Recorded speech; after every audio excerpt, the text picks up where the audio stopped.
There are 5 blessings if you walk with our God. Gusto niyo mahibaluan? Kining 5 ka mga panalangin, kung kita maglakaw diha sa Ginoo, una, when we walk with our God, we will never be afraid. Kana bitaw si Salmista David, ganingon siya diha sa Psalms 23:1 or the whole chapter of Psalms 23 nga nag-ingon siya, bisan maglakaw ko walog sa landong sa akong kamatayon, dili ko mahadlok. Ingon pa ganyan, gipakaon ko atubangan sa akong kaaway. Mo ni pasabot nga dili ka malisang. Bisan pag magunob ang tibuok kalibutan, bisan pag mahitabo ang the big one dili sa Davao, dili ka malisang tungod kay naa ang Ginoo sa imong kinabuhi. Remember atong nahitabo nga bagyong Pablo? Nga migo sa Davao Oriental ug sa nang mga community or mga gining ginatawag na mga provincial city government, kung tawag ka na siguro. Sa dihang amigo, kanila ang bagyo dihang dapita sa Davao Oriental. Kung wala ko masayop, 4,000 na nangamatay that time. O daghan na mga gambalay ang nangaguba, o daghan na mga lubi ang nangatumba, o mga saging nga nangatumba nitong panahona. Tungod sa kakusog sa bagyo nga wala nila damhang nga moigo day sa ilaha, tungod kay ang unang broadcast sa pag-asa dito kini moigo sa Hinatuan, Surigao. Pero pag abot sa bagyo anang kadlawon, tuwa sa Davao Oriental migo. Pero ang good news, ug ang usa ka kanang nga makapahingangha kanimo ug makapahibulong kanimo, may usa ka lugar o usa ka diin community diha sa Davao Oriental nga kana nga community may pipila ka mga balay ug may simbahan dira nga kahoy ug amakan, dili man ani nga sulit nga semento ug may mga saging nga palibot. Pag mata pagkabuntag sa palibot nga malantaw nila tumbang mga lubi, mga saging. Pero ang simbahan wala maunsa. Ang mga manimbahay nga naa pod nagturok diha sa palibot sa balay, wa man maunsa ang ilang balay. Oh. Mao ni ang but pasabot na dili ka mahadlok kung naglakaw ka diha sa Ginoo. Mo na bisag moabot pa ang the big one. Kung naglakaw ka diha sa Ginoo, dili ka mahadlok. Whether mamatay ka o mabuhi, dili ka mahadlok. Kay kung mabuhi ka, mo na nagpamatuod na ang Ginoo nagpanalipod kanimo. Kung mamatay ka, usa ka kamatuoran nga save ka. Nga dili ka dapat mahadlok. Anak kumingon ta nga, hala, basig babanggaan ka diya, di na madala na og simba ko. Dapat nimong ikalipay kung naay Kristo mo kinabuhi. Kay si Paul mismo nag-ingon, kay alang kanako ang pagkinabuhi, diha kang Kristo kang pagkamatay, mao nga akong kadaugan. Anak kung mamatay ka nga naka sa kamot sa Ginoo, kadaugan na sa igsuon. Ikaduha, when we, or na verse diya, Psalms 23:4, though I walk, mao na akong gingon, through the valley of the shadow of death, I will fear no evil, for you are with me. 5 ka anak, bisan maglakaw ako walog sa landong sa kamatayon, dili ako mahadlok. Doon kay ikaw mag-uban ka na ako. Ikaduha, when we walk with the Lord, you have the desire to attend church gathering, prayer gathering, Sunday services. Mana it is impossible for a Christian nga di siya kaalagad sa Ginoo. Kanya maingon siya nga, Christian man ko, Kristohanon man ko, but it is impossible yun kanimo.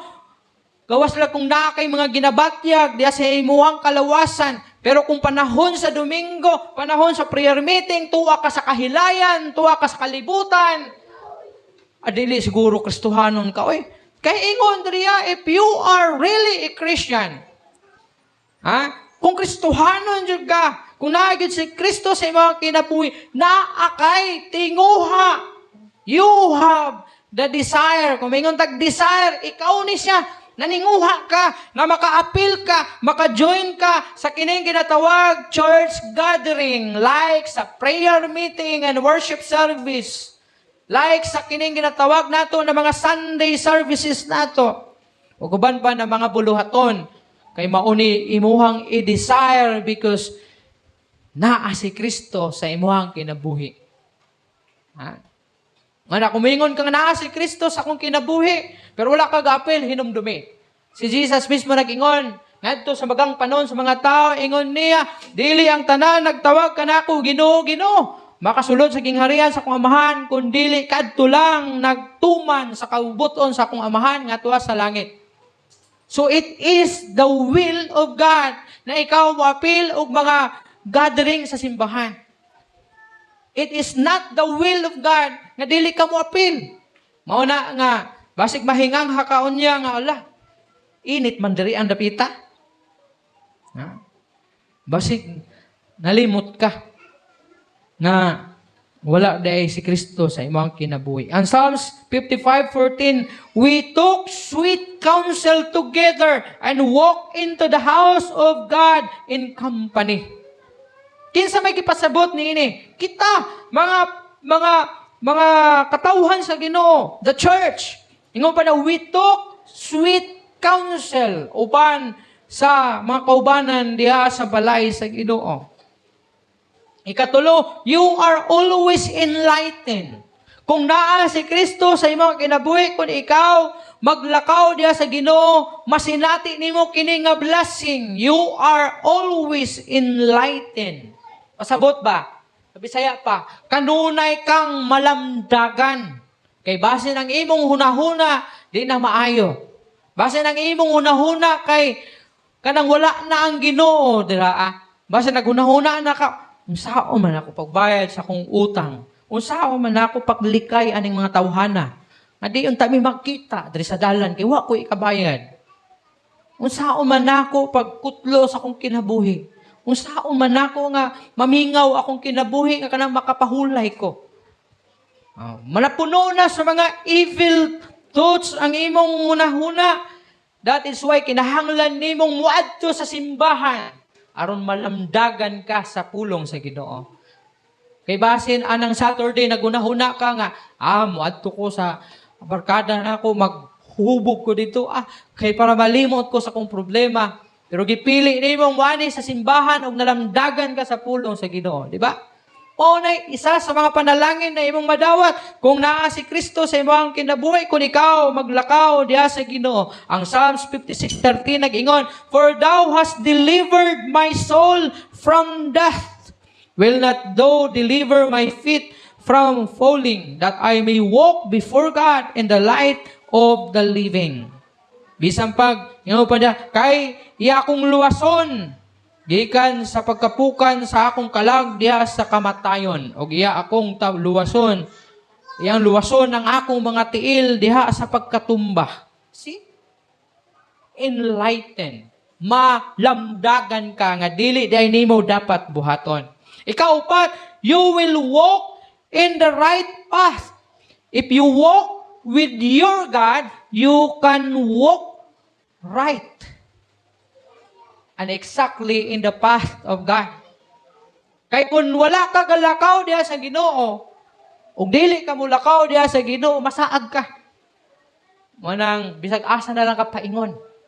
Ang imong kinabuhi wala nay kapaingnan, wala nay purpose, wala nay lami mong kinabuhi. Tungod kay wala ka man galakaw diha sa Ginoo. Pero kung maglakaw ta diha sa Ginoo,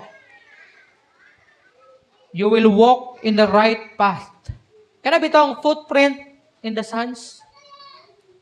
Masay pasabot ana. Footprints in the sands. Mahibaluan nimo asa ka paingon kay naay mga tunog nga imo makita. Para dili ka mahulog dito sa bungaw, di ka mahulog dito sa kumunoy, di ka mahiadto dito sa kulungan sa mga buaya o sa teritoryo sa mga banakon. Pre, kung magsubay ka sa lakang nga imong nakita, kung kana nga mga lakang iya sa Ginoo, sigurado mahiabot ka sa lugar sa kadaugan. Pero kung wala kay makita nga tunog, kay wala ka man galakaw diha sa Ginoo, pataka ra kag lakaw. Og wani mo damha nga ang tumoy sa imong gisubay nga dalan. Balay sa buaya o balay sa kining banakon o balay sa python, di pa tinimong pataya. O kumunoy ito dito Mao na ang isa sa mga blessing nga atong maangkon kung maglakaw kita diha sa Ginoo.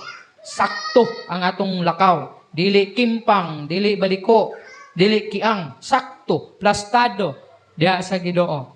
Ikalima, you will always experience blessing from God. Unsa daw? Kung si Kristo kung ikaw naglakaw diha sa Ginoo, diha sa imong kinabuhi, you will always experience the blessing of God. Kasi natin di mo kini nga panalangin. Kung magisgutag panalangin, di lang panalangin nga muulan o kwarta diha nimo. Di lang panalangin na makapalit ka og lechon. Sabagay, karong Domingo makakaon man tag lechon. Di lang na mao ang blessing nga gipasabot sa Bible, but ang blessing nga gisgutan tanang panalangin sa kinabuhi. Kwarta, pagkaon, mga gamit, masulob, maayong panglawas, kusog, kadasig sa pag-alagad sa Ginoo, kaluwasan gikan sa mga delikado nga kahimtang, kaluwasan padulupay panahon sa kagabihion, kaluwasan panahon sa biyahe nimo, kaluwasan sa tanan nimong mga lakaw sa imong kinabuhi. Dili ba panalangin? Mao na ang imong masinati if you walk with God. Ingon ang Psalms 119 verse 1, blessed are the undefiled in the way who walk in law of the Lord. Kana bitong undefiled, kanang dili mahugawan, dili mabulingan ang imong pag-alagad diha sa Ginoo kay galakaw ka diha sa Ginoo. Kana bitong lakaw nga sakto. Daghan man gud Kristohanon bakang. Bakang ba? Di klaro mo lakaw diha sa Ginoo. Dili bakang physically, bakang sa pag-alagad. Way klaro. Way klaro nga mga alagad sa Ginoo. Kana pasabot nga medyo nabulingan, nahugawan ng imong mga lakaw. Pero ingon si Salmista David, you are blessed if you walk undefiled. Diha sa paglakaw sa balaod sa Ginoo.